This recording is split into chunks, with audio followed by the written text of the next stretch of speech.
Bienvenue dans Fonction publique mon amour, le podcast qui change le regard, crée du lien et nourrit un débat serein. Plus de contenu sur www.fonctionpubliquemonamour.fr. Bonjour Lorraine. Bonjour. Bon, je suis ravie de t'avoir à mon micro. En fait, tu as fait un post. Tu as attiré mon œil aguerri sur LinkedIn. Tu as fait un post et là, je me suis dit, celui-là, je veux un épisode là-dessus. Donc, je vais te laisser te présenter. Comme ça, après, on va aborder le sujet. Comment tu aimes te présenter? Alors, je m'appelle Lorraine Carrère, je suis avocate depuis une vingtaine d'années aujourd'hui. Avant d'être avocate, j'étais territoriale, puisque j'ai commencé à travailler dans la territoriale, quand j'étais étudiante à mi-temps et puis à plein temps, pendant quelques années. Et en même temps, j'ai passé mon concours d'avocate et finalement, je suis devenue avocate, mais du coup, j'ai toujours conservé, une très grande, tendresse et un très grand intérêt pour, tout ce qui relève, des collectivités territoriales et plus particulièrement, des ressources humaines au départ, quand j'ai commencé, il y en avait quasiment pas d'avocats qui s'occupaient de droit de la fonction publique. Il y avait toujours un qui traînait, mais de loin, il y avait pas beaucoup de contentieux, voilà. Et puis finalement, ça s'est beaucoup développé. Donc, je suis restée dans cet écosystème-là des collectivités qui est vraiment, voilà, mon milieu un peu naturel. Je travaille pour tous les employeurs publics, mais on va dire à 90 pour les collectivités territoriales, parce que je pense que je les connais très bien, en fait. Voilà. Tu m'as dit un truc en off que je trouve génial. Alors, corrige-moi si j'utilise pas les bons mots, mais je suis le défenseur de l'intérêt général. Oui, c'est comme ça que je me conçois. C'est d'ailleurs le credo du cabinet, dont je suis l'une des associées, hein. On est le cabinet de l'intérêt général. Donc, on dit ça parce qu'en fait, on travaille que pour des acteurs publics. Ouais. On travaille pas pour des personnes privées, on travaille pas pour des prestataires, voilà. On travaille que côté, acteur public et je dis pas administration parce qu'évidemment, c'est beaucoup plus grand que ça. Mais, donc je conçois et ça me va bien, en fait. Voilà. Ce credo-là fait que je suis restée au cabinet Sevran et que j'y ai fait toute ma carrière parce que ça me convient bien de me dire que, oui, dans les RH, il y a évidemment une partie, d'intérêt général. D'abord, les fonctionnaires et les agents publics sont au service, c'est la définition même, hein, ils sont au service de l'intérêt public et c'est pour ça que je te disais tout à l'heure que, moi, j'ai aucun souci puisqu'on me dit: «Ah toi, tu fais du disciplinaire et tu vires les gens». Alors, oui, hein, ça fait partie de mon métier. Ça fait partie, c'est une petite partie de mon métier, de ma compétence, mais je trouve ça tout à fait normal, qu'un employeur quel qu'il soit, ne puisse pas conserver, tous ses agents, tous ses salariés et d'autant plus qu'encore une fois, je considère qu'étant au service de l'intérêt général, on doit être au taquet, quoi, tous. Donc c'est pour ça que voilà, on est au service de l'intérêt général et j'y crois profondément, vraiment. Alors, tu as dit plusieurs fois, et c'était ça, ton post d'ailleurs, tu vires des agents, tu permets à des collectivités ou à des employeurs de se séparer de certaines personnes. Alors, moi, le post que tu avais fait, c'était sur ce mythe que j'aimerais alors soit qu'on renforce, soit qu'on casse. Clairement, c'est le but de cet épisode. Mais donc, on peut être fonctionnaire et pas avoir un emploi à vie? Complètement. En fait, ça fait partie de ce que j'appelle des légendes urbaines. Il y en a Ouais. quelques-unes, dans la matière, mais c'est un peu la plus grosse et puis c'est la tarte à la crème et puis on l'entend beaucoup et j'avais fait ce post à la suite d'une sortie de l'ex-ministre de la fonction publique. Oui, il y en a beaucoup d'ex là. Voilà, il y a eu quelques-uns là, qui était Stanislas Guerini et qui avait fait toute une sortie en disant, mais il faut qu'on puisse licencier les gens pour insuffisance professionnelle. Et je suis tombée de ma chaise, en fait. J'ai envie de lui dire: «En fait, on t'a pas attendu». Et surtout, il s'appuyait alors là, c'était, je suis retombée de ma chaise, il s'appuyait sur le rapport de la DGAFP, qui est un rapport annuel sur l'état de la fonction publique hyper intéressant avec plein de stats. Et donc j'ai appris, mais alors, c'est incroyable, j'ai appris qu'à cette époque-là, donc ça devait être le rapport 2022, je pense, ou un truc comme ça, qu'il y avait eu 13 licenciements pour insuffisance professionnelle dans la fonction publique de l'État. Et j'étais sidérée parce que, fonction publique de l'État, c'est plusieurs millions de personnes Oui. et nous, personnellement, au cabinet Sevent, donc on est une grosse équipe, hein, on est 10 avocats, qui ne faisons que ça, mais dans l'année, on avait fait 3 pour les collectivités Mmh. et donc je m'étais dit: «Mais enfin, qu'est-ce que ça veut dire? C'est un problème de culture» et en fait, en dénouant le truc, je me rends compte que oui, c'est un problème de culture. C'est-à-dire que monsieur Guérini, évidemment, à la vue de ce sondage, de cette statistique, pas un sondage, une Mmh. statistique, il ne pouvait que se dire: «Les employeurs publics, ne licencient pas pour insuffisance professionnelle» et évidemment 13 sur plusieurs millions, autant dire que c'est ridicule. Ouais. Heu et moi, j'étais sidérée parce qu'en fait, on le fait souvent. Je dis pas que c'est la procédure la plus facile, Mmh. hem c'est pas qu'elle soit difficile, c'est que pour convaincre, nos interlocuteurs, c'est pas évident. Mais, ça existe et ça se fait régulièrement et d'ailleurs, ce post de LinkedIn où je m'étais un peu agacée en disant: «Enfin ça suffit Mmh. quoi, il faut arrêter de raconter n'importe quoi». C'est un post qui est le post qui a le plus marché, d'ailleurs, sur mon compte. Et il y avait des tonnes de DRH qui disaient: «Mais enfin, qu'est-ce que c'est que cette histoire quoi? Des Voilà. licenciements pour insuffisance pro, on en a toujours fait, on en fera toujours». Et à partir de là, je me suis dit: «C'est dingue» parce que les gens pensent donc qu'on ne peut pas être licencié pour insuffisance pro, que ce soit des gens extérieurs à la fonction publique avec donc toujours pareil, les fonctionnaires feignants, emploi à vie, tout ça Mmh. et y compris, ce qui est beaucoup plus choquant, à l'intérieur de la fonction publique. Mmh. Donc c'est ça qui est très étonnant alors que ce licenciement pour insuffisance pro l'insuffisance professionnelle, c'est quoi? C'est quelqu'un qui n'arrive pas à exercer ses fonctions. C'est pas qu'il ne veut pas, c'est pas qu'il a décidé que c'était la ramener du siècle, c'est que, en gros, il comprend pas la nature de ses fonctions, il n'y arrive pas. Donc dans ces cas-là, comme un fonctionnaire, ça doit fonctionner et ça doit faire les Je l'aime bien son celle-là. grade. Bah ouais, un chef, ça doit shaker, un fonctionnaire, ça doit fonctionner. Et à partir de là, ben, si, vraiment la personne ne s'en sort pas, alors souvent l'employeur, le met à différents postes pour essayer si ça va mieux dans tel service, sur telle Oui. fonction, enfin, essaye des trucs, hein. Et puis une fois on se rend compte que, bah, non, vraiment on n'y arrive pas. Donc à partir de là, on peut licencier le fonctionnaire pour insuffisance professionnelle. Visiblement, c'est beaucoup plus courant dans la territoriale qu'à l'État, parce que moi je Mmh. rigolais en me disant: «Mon Dieu, j'ai fait un quart des licenciements de l'État, quoi». Dans l'année, j'ai fait un quart de tout ce qui se fait à l'État, c'est ouf. Donc bon, voilà, c'est parti de là et à partir de là, bah, dans ce fameux poste, j'ai un petit peu listé, j'avais pas trop de place pour le faire, mais Mmh. j'avais un petit peu listé, les différents, motifs de Motif, ouais. licenciement du fonctionnaire et il y en a quand même, plusieurs. Il y a évidemment celui Vas-y. qu'on connaît qui est le licenciement disciplinaire, Mmh. donc Je crois que c'est voilà. celui qu'on connaît le plus et qui est le plus, utilisé. Bien sûr, c'est Mmh. celui qu'on connaît le plus, que ça soit un licenciement pour des faits commis dans les fonctions, il y a quelqu'un qui vole son employeur, Mmh. voilà. Qui balance une agrafeuse à la tête de son Ah collègue, ça, de c'est son pas un chef. licenciement, ça, c'est pas un licenciement parce Ah qu'on va bon? avoir un sujet de proportionnalité de la sanction et de la peine. Ah d'accord. Voilà. Mais en tout cas, quelqu'un qui pique dans la caisse, ça marche à tous les coups. Mmh. Quelqu'un qui harcèlerait sexuellement, ça ne marche pas à tous les coups. Quelqu'un qui, voilà, tout ce qui est probité, en réalité, c'est assez, sévèrement sanctionné. Donc ça arrive régulièrement. Donc des révocations, on en a minimum 1 par an, mais souvent bien plus. Ça passe en conseil de discipline. L'employeur derrière, évidemment doit se positionner. Mais j'en ai encore fait une cet été sur, une fraude au certificat d'économie d'énergie, Ah! avec un défaut de probité effectivement. Donc voilà, c'est licenciement disciplinaire, tout le monde le connaît, il Mmh. y a pas tellement de sujets.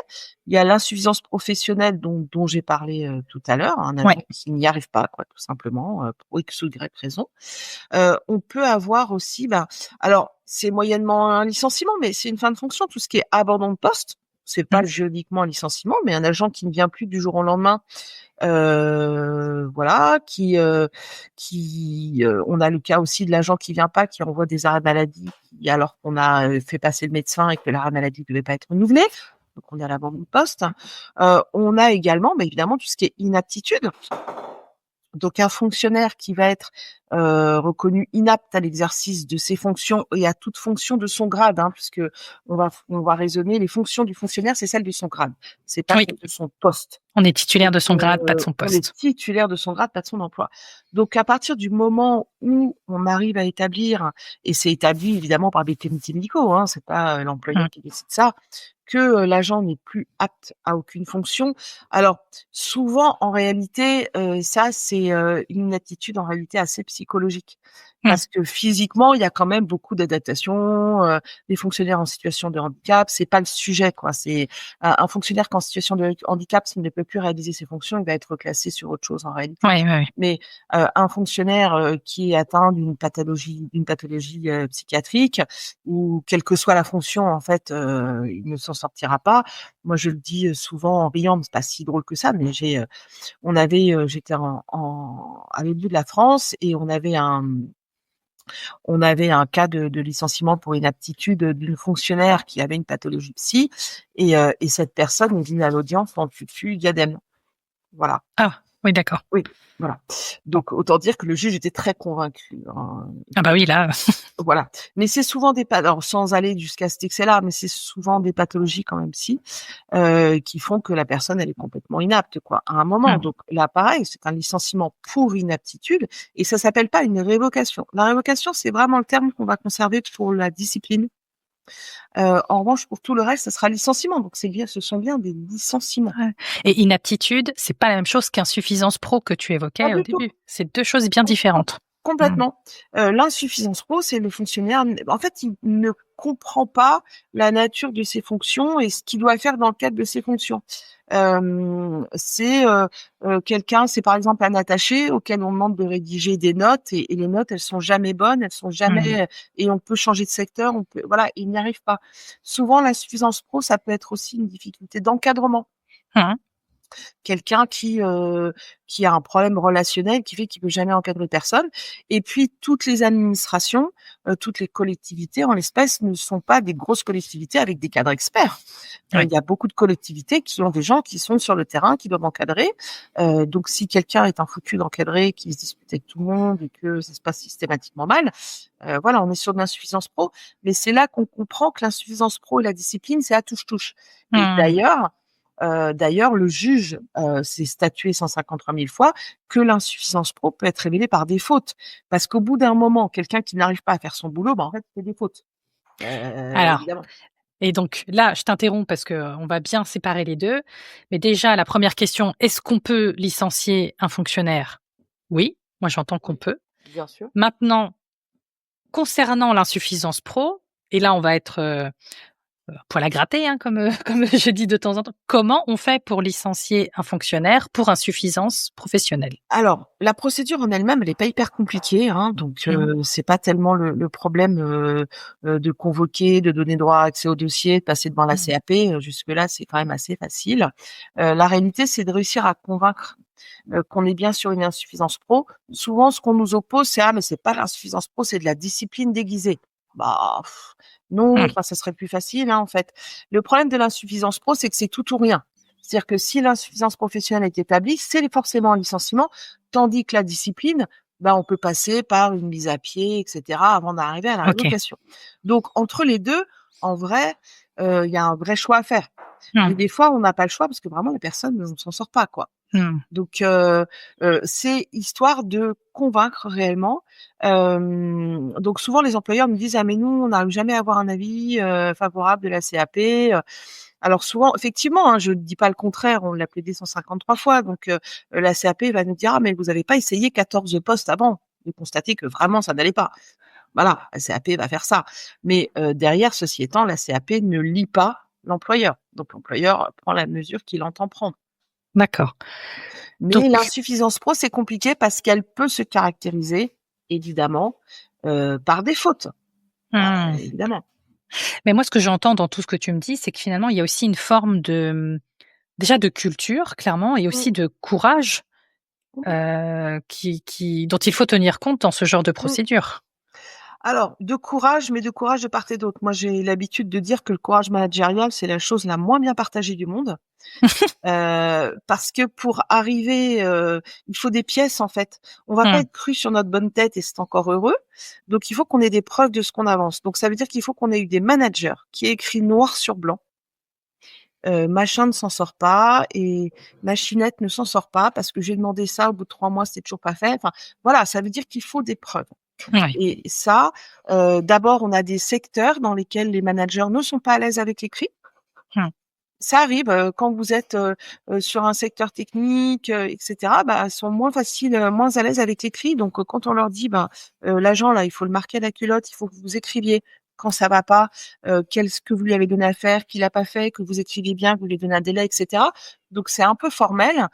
Du coup, ça, c'est aux collectivités et les DRH le savent bien, d'infuser cette culture dans Mmh. les services en disant: «Il suffit pas de dire, quoi. Ça marche pas». Faut l'écrire et ça, c'est compliqué. Alors c'est pareil pour la discipline, hein, mais pour la discipline, il y a toujours un élément un peu choquant qui fait que là, ils vont prendre la plume. L'insuffisance professionnelle, comme ça n'est pas établi par un fait, rarement par un fait, mais par une multitude de faits, bah, il faut pouvoir les acter et démontrer à chaque fois. C'est ça qui est D'accord. compliqué. Donc, il y a cette culture de l'écrit à avoir, qui est pas forcément évidente et c'est pour ça que l'insuffisance pro alors je sais, hein, les employeurs publics râlent beaucoup, hein, sur l'insuffisance pro en Mmh. disant: «Mais c'est pas normal, ça devrait pas passer en CAP, puis, c'est un scandale». La CAP, alors c'est aussi l'un des grands trucs, hein, je l'ai entendu, j'étais à l'association nationale des DRH des grandes collectivités cet été et donc ils m'expliquaient tous que vraiment le problème, c'est le magistrat administratif. Ah! C'est le magistrat administratif qui préside, le conseil de discipline et hem et au bout d'un moment, j'étais là: «Mais je vous comprends pas, enfin, quel est votre problème avec le magistrat administratif?» Je comprends Mmh. pas tellement, moi je trouve que c'est une sauvegarde, donc je comprends pas et ils m'ont dit: «Ah mais ça donne un caractère judiciaire». Bah, alors ça en est pas un, hein, puisque c'est Mmh. quand même un conseil de discipline, donc c'est pas un caractère judiciaire, c'est pas une instance. Et puis au-delà, je trouve que le magistrat, il est plutôt là pour dire: «Attention, les droits c'est ça, la procédure c'est ça» et Pour voilà, donner le c'est cadre. plutôt un cadre. Mmh. Donc mais bon, ils ont du mal avec ça.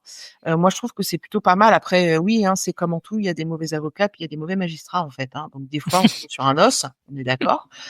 Mais globalement, je trouve que quand même c'est un corps qui fonctionne très, très bien, les magistrats administratifs, donc on a plutôt de bonnes surprises qu'autre chose, quoi. Mmh. D'accord. Donc là, ce que j'entends, on peut effectivement licencier un fonctionnaire.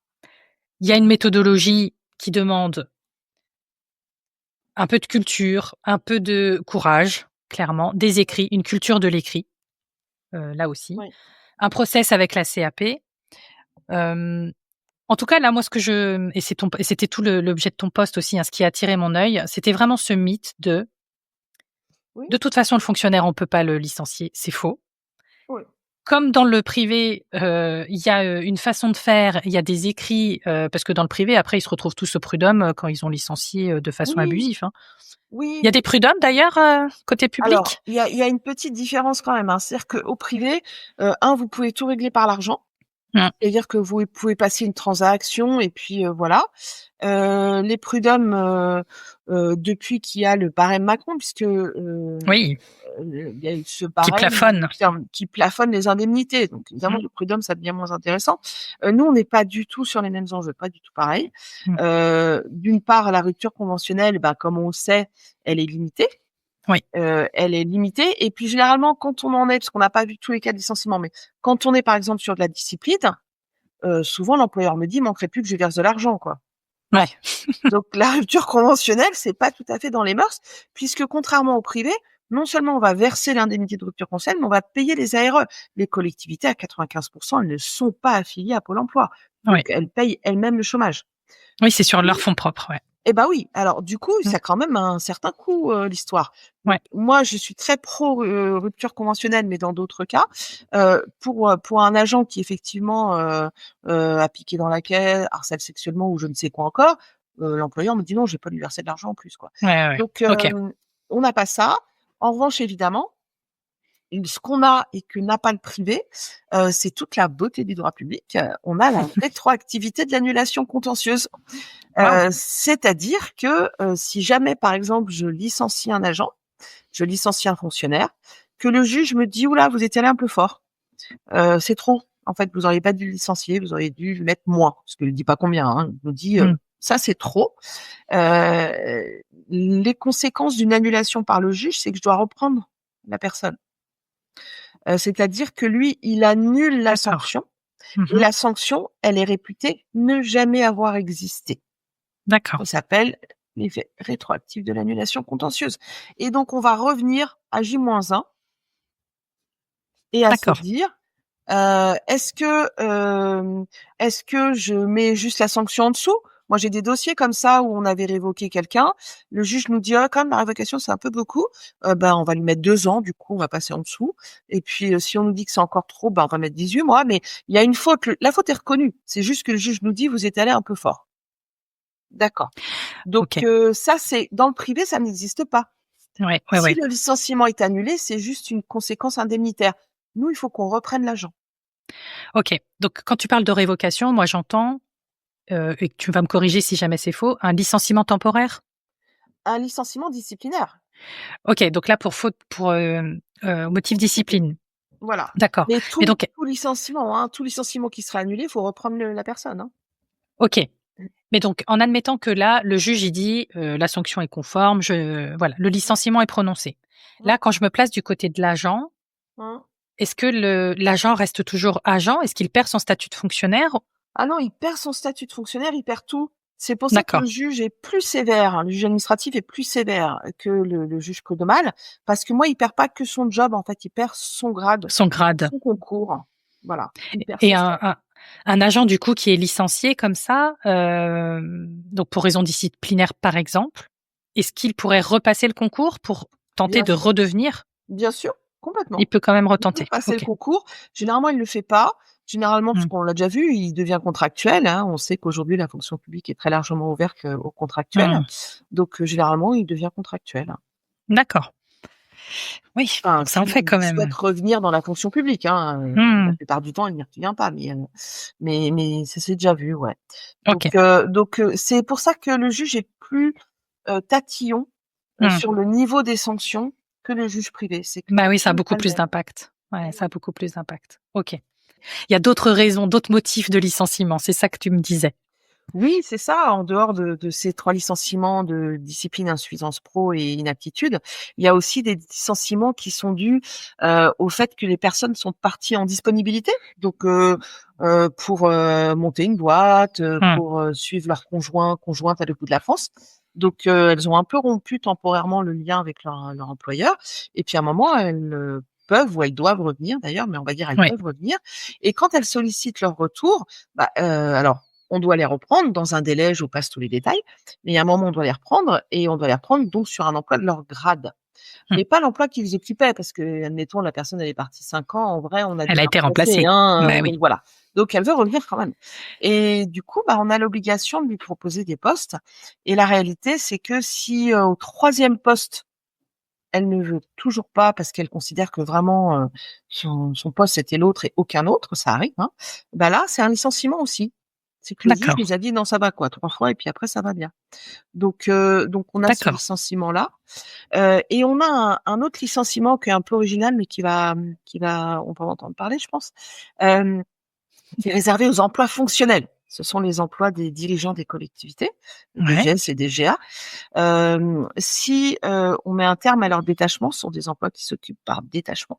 Si on met un terme à leur détachement et qu'on n'a pas d'emploi au sein de la collectivité pour les recaser, ils partent au centre de gestion ou au CNFPT et pareil, le centre de gestion, le CNFPT, va leur proposer 3 postes, hein. Mmh. S'ils en veulent pas, on sera aussi sur un licenciement et enfin, toujours dans cette procédure de décharge de l'emploi fonctionnel, si ça ne colle pas avec l'élu, heu et ben, l'emploi fonctionnel a la possibilité de demander à être licencié. D'accord. Il y a le surnombre. Alors l'obligation principale, c'est si on a un poste vacant, faut le reprendre. Donc ça, il y a pas de choix. Mais si on n'a pas de poste, il y a le surnombre, il y a le licenciement. Et l'ultime vacherie que nous a faite, le Conseil d'État là-dessus et ce qui fait que c'est pas beaucoup utilisé, c'est que le Conseil d'État nous a dit: «Attendez, comment ça il peut demander à être licencié?» On lui dit: «Bah oui, c'est écrit dans le décret là, il y a marqué». «Ah oui, mais alors s'il demande à être licencié, c'est qu'il n'est pas involontairement privé d'emploi». Eh ben oui. Ouais. Et sauf que la définition pour avoir le chômage, c'est être Mmh. involontairement privé d'emploi. Et donc le Conseil d'État nous a dit: «Bah, alors, s'ils demandent à être licenciés, ils ont pas le chômage». Autant dire qu'on l'utilise peu, Ouais, d'accord. voilà. D'accord. Ouais, je vois. Et puis, j'en oublie un qui est quand même hyper important, Ah! qui est le licenciement pour suppression de poste. Ah, on peut licencier quelqu'un si le poste est Ouais, supprimé? oui. J'avais un poste, et puis en fait, j'ai plus les missions. J'avais un poste, je dis Une n'importe quoi, compétence, par exemple? de professeur de piano. Mmh. Et puis, il y a plus d'élèves qui veulent faire du piano. Mmh. Donc je vais pas garder mon professeur de piano puisque je n'ai plus d'élèves qui veulent faire du piano. Mmh. Donc je vais supprimer le poste et derrière, je vais donc licencier le fonctionnaire. Alors j'ai toute une histoire, je vais essayer de le reclasser, patin coup fait, on est d'accord. Mais si je n'ai pas d'autres postes pour le reclasser, et sur des emplois comme professeur de musique, il était professeur de piano, je vais pas le mettre à la compta en fait, hein. Ouais, oui, oui. Voilà. Et je vais pas le mettre non plus à professeur de flûte, ça marche pas. Donc dans ces cas-là, je peux supprimer l'emploi. Ce qui est très original, donc on le fait, hein, ça arrive, on en a de temps en temps, déjà fait à plusieurs reprises. Et quand je l'avais dit sur LinkedIn, alors là, je m'étais pris toute une vague de fonctionnaires de l'État qui m'ont dit: «Vous êtes bien gentille, mais à l'État, ça n'existe pas». Et c'est vrai. Parce Mmh. qu'autant au niveau d'une collectivité, on peut dire: «Bah non, j'ai plus d'élèves pour le piano, donc C'est pas à le même l'État périmètre. à l'État, vous pouvez pas dire: "J'ai plus de poste". Ouais. Ça n'existe pas. Il y en aura forcément un, alors à l'autre bout de la France, mais Mmh. fonctionnaire d'État, n'est pas le sujet. Donc voilà. Et je pense que ça vient en partie de ça, l'histoire On peut pas virer. l'emploi à vie, de l'emploi à Mmh. vie. Effectivement, à l'État, on peut pas dire ça. On peut pas Ouais. dire qu'on va supprimer le poste, le fonctionnaire va être viré, c'est pas vrai. Dans les collectivités, dans les hôpitaux, on peut, mais pas à l'État. Donc je pense sincèrement que ça vient beaucoup de ça. Mmh. Ah, c'est beau parce que comme ça, on a vraiment répondu à la question. Voilà. Est-ce que ça existe? Est-ce qu'on peut? Ouais, ouais, Donc, ouais. voilà, ça existe et on peut, mais c'est vrai qu'à l'État, ils ont des éléments de réponse qui permettent de trouver un autre poste et donc Exactement. de pas rentrer dans Exactement. cette Et case-là. d'où aussi peut-être que l'insuffisance pro, c'est un peu le même raisonnement. C'est à Mmh. part du principe que c'est pas possible, quoi. Ouais, ouais. Ça vient de l'État. Dans Intéressant. les collectivités, comme d'habitude, on est plus réactif. Un point pour l'AF territorial. Ah bah oui, toujours, toujours, toujours. Merci beaucoup Lorraine. Avec grand plaisir. Merci d'avoir écouté Fonction publique mon amour. Pour soutenir le podcast, parle-en autour de toi. Et retrouve tous les contenus et bien plus encore sur www.fonctionpubliquemonamour.fr.